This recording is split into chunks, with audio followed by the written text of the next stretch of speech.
Hi everyone, it's your boy Robert here, and today I'm going to let you in on this amazing holiday I had with my family during the winter of 2023 in the Yunnan province of China. We first took a plane to Xishuangbanna, which is way down south of the Yunnan province, near Myanmar and the Golden Triangle opium-growing region. At first I never heard of the place, and when my wife said that's where she wanted to go for the Spring Festival holiday, I got annoyed because I wanted to go ice skiing in Harbin in the north of China. She explained to me that the place is like visiting Thailand. It's warm there in the winter and that it is famous for its tropical forests and mountains. With it being cold in Changsha at the time, I put on my shorts and t-shirt and gladly headed out for our 1-week holiday.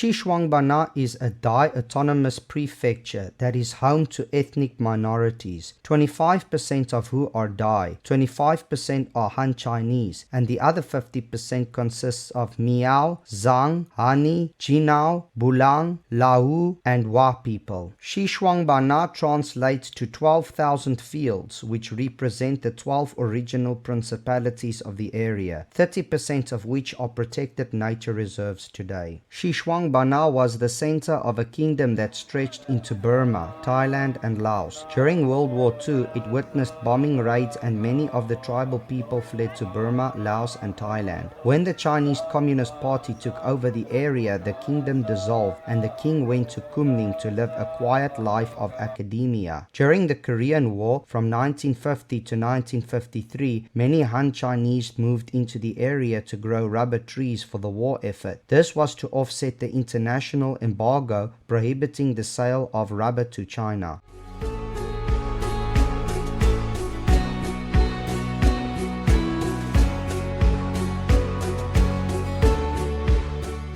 So this area that you see now is Daijintu Temple, a small temple complex in the heart of the tourist hotspot of the city. It can get busier, but at least it's free to enter.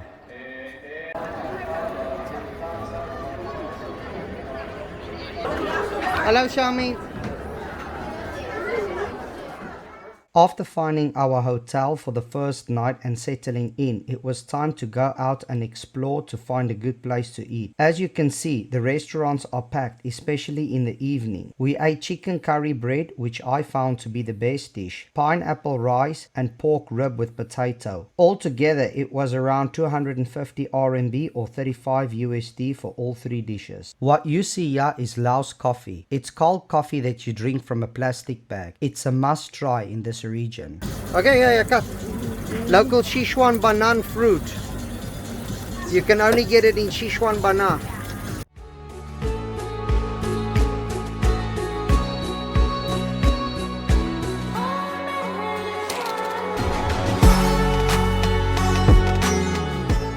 The region's climate and geographical conditions allow for 133 different fruit types to be grown here, the most common being bananas, apples, oranges, pears, grapes, pineapples, mangoes and peaches. Other fruits include melons, berries, coconuts, plums, star fruits, durian, passion fruit and other fruits that I've never seen before.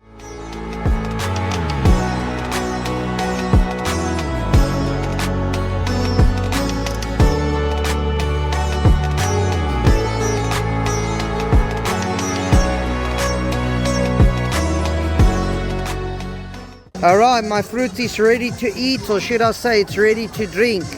This is how they served it for us. After eating some fruit and walking around some more, we stumbled across this really cozy coffee shop. We decided to go in for a hot cup this time. What was interesting was all the Thai affiliated paraphernalia on the walls. After waking up and having a good night's rest, we spent the whole day at the Xishuangbanna Botanical Garden and the Dai Minority Park. You can see these two places in separate videos on my channel. We now had to look for a place to rest for the second night. The first night, the night before, we stayed at a 2-star hotel, which was the only affordable place we could find at 600 RMB or 84 USD. Most places we came across were fully booked. We managed to find this apartment you see now for 1000 RMB or 140 USD a night. I told my wife we will take this place for 2 evenings because in my opinion finding a place that offers better value for money is not easy if you can find a place at all. Even though this place was not a hotel, I was really impressed by the view. Now usually outside of holiday peak season time you can get this same room for around 350 RMB or 50 USD a night. So think twice before traveling to these small tourist cities in China during peak season. Hotels are 3 times more expensive and full. Taxis are a nightmare to get. Restaurants are full and you need to make reservations. There are long queues at tourist attraction sites and there are large crowds everywhere.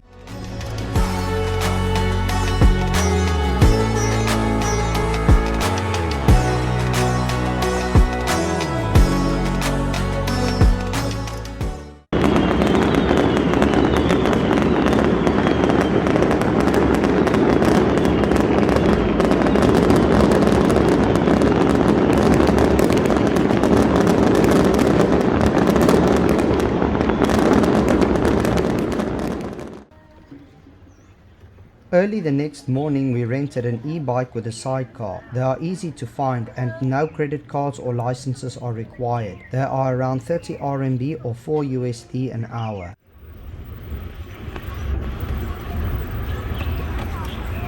Hi! Hi! Xishuangbanna, Xishuangbanna.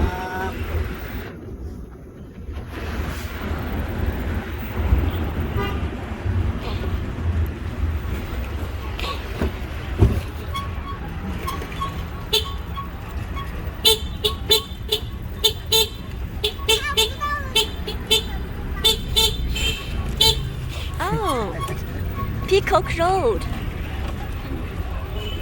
This is famous for Yunnan 过桥米线. What? Sunshine. Beautiful buildings. That's our hotel right there. Okay. Almost on the top floor. This is where the big temple is. Now's a good time to ride because later on this place is going to be packed full of people and cars.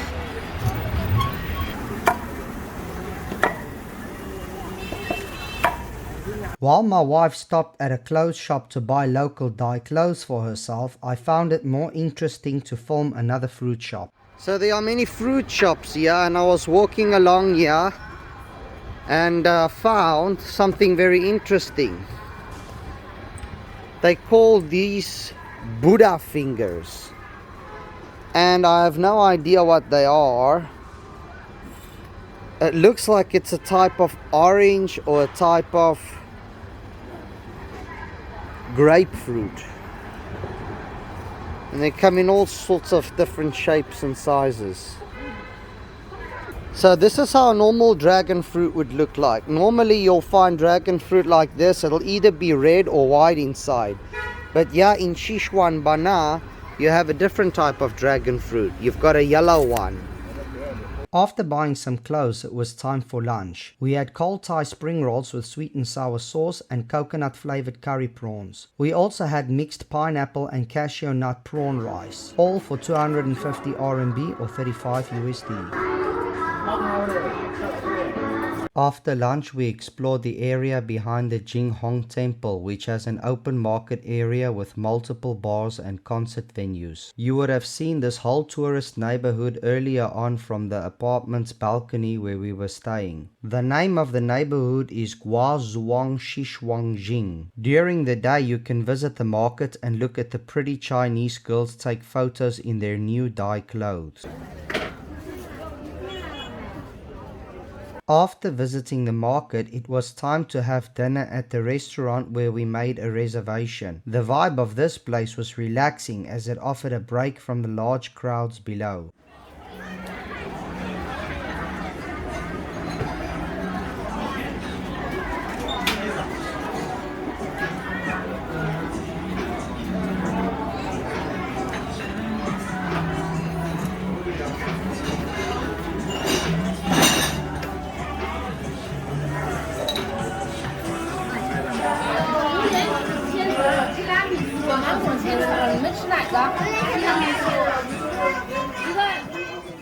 For dinner we had Thai tomato soup. The main dish consisted of rice noodles, fish, lettuce, shredded cucumber and carrots, peanuts and some spicy sauce. For dessert we ordered bread dipped in coconut milk as well as bubble milk tea topped with cream.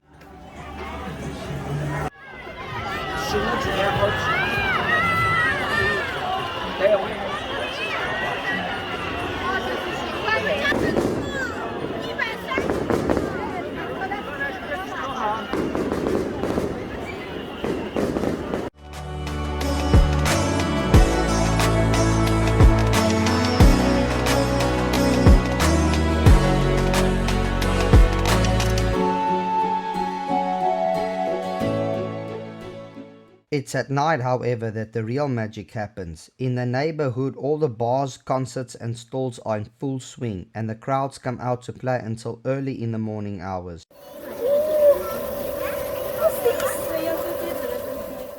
This store was very interesting and we saw a couple of them along the streets. The ladies of the stall harvest pearls from live clams, then polish them in a vibrating machine. Lastly, they create jewelry from the pearls using either gold or silver.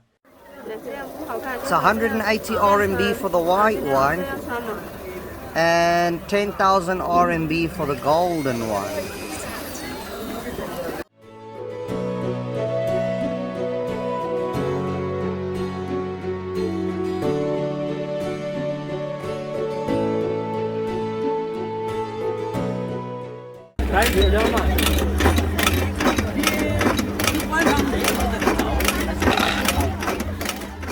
In China, you will always find massage parlors at busy tourist areas. Sometimes they will specialize in foot massages or back massages, occasionally full body massages, but for this they will need a more enclosed establishment. A typical foot or back massage is around 150 RMB or 20 USD and lasts for around 1 hour.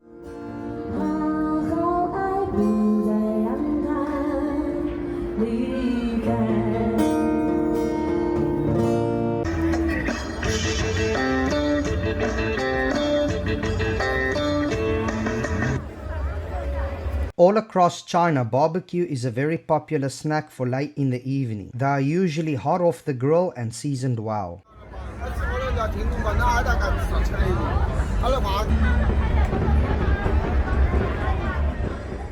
This neighborhood also offers boat rides, and I saw on Google Earth while making this video that there are island parks near this area as well as a very large golf course. So the reason I couldn't get a lot of drone footage for my holiday in Xishuangbanna is because the airport restriction zone falls right over the city. During this evening walk I saw a Chinese dude flying a drone and asked him what his secret was, and he told me he's right on the border of the restricted zone. That is why I could only get the drone footage in the morning and I could only get some panoramic shots. He was told by security to not fly his drone because of the concert that was taking place and because of copyright laws. The next day I woke up early to go for a walk alone to go and fly my drone.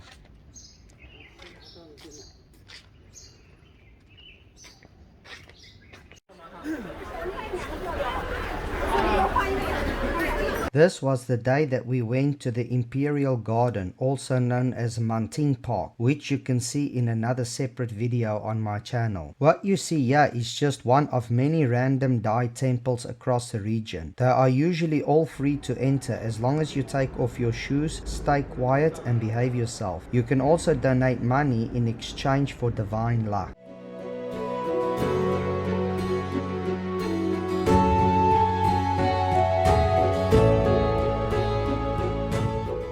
If you donate money, you're entitled to a free armband. We decided to just take the free armband because there was no one to give money to. Wink wink, nudge nudge. Okay, so this is the peacock dish that everybody gets when they come to this restaurant. You pay 168 for it, 168 RMB. And you've got some oranges there, cucumber, some salsa sauce. I don't know what this crispy stuff is here. Some meat and lettuce, some chicken, some fish, 2 types of rice, some more salsa sauce, some spices, more salsa sauce, and some letters. Oh, and more ice in the pineapple.